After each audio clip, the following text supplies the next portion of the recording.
حضور نے فرمایا اللہ نے تمہیں 4 خزانے عطا کیے: عقل، دین، حیا، عمل صالح.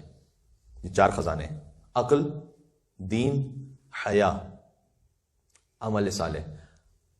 حیا بھی مطلب ظاہر ہے کہ جس سوسائٹی میں آہستہ آہستہ رہ رہے ہیں، ہو سکتا ہے کہ بعض جگہوں پر حجاب رہ جاتا ہے لیکن حیا ختم ہو جاتی. حیا بہت امپورٹنٹ عنصر ہے اسلامک سوسائٹی کے فیبرک کو بچانے کے لیے. یعنی جہاں پر ایک بہرحال ایک حیا رہے مرد اور خاتون کے درمیان، محرم نامحرم کے درمیان.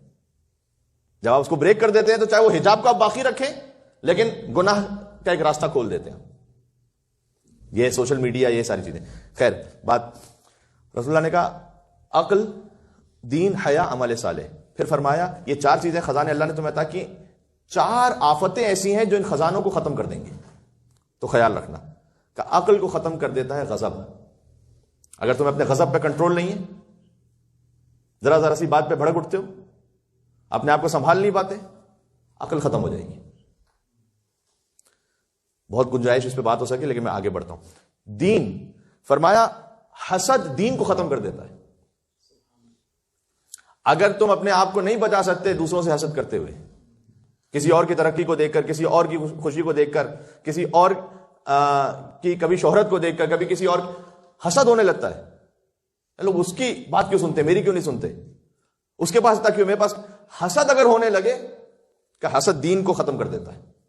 چاہے بظاہر کتنا ہی دیندار کوئی ہو، حسد دین باقی نہیں ہے. حیا، فرمایا حیا اگر طمع کسی میں ہے، لالچ، بالآخر ایک مرتبہ ایسا آئے گا کہ اسے حیا بھی ختم ہو جائے گی. اور غیبت عمل صالح کو ختم کر دیتی. یعنی اگر غضب ہے تو عقل نہیں ہے، حسد ہے تو دین نہیں ہے، طمع ہے تو حیا نہیں ہے، غیبت ہے تو عمل صالح نہیں ہے. بات واضح ہو رہی؟ عزیزان گرامی، دینداری فقط ظاہری نماز پڑھ لینا نہیں ہے، یہ ہے دینداری. رسول اللہ نے پہلے اپنے آپ کو صادق اور امین کہلوایا تھا، پھر نبوت کا اعلان کیا تھا. کیا سمجھانا چاہتے رسول اللہ؟ دینداری کی پری ریکویزٹ ہے صداقت اور امانت. اگر بظاہر میں کتنا ہی بڑا اعمال کرنے والا ہوں، یا مجھ جیسا انسان کتنی بھی تقریریں کرنے والا ہے، مجھ میں صداقت اور امانت نہیں ہے، میں خطیب تو ہو سکتا ہوں، میں دیندار نہیں ہو سکتا.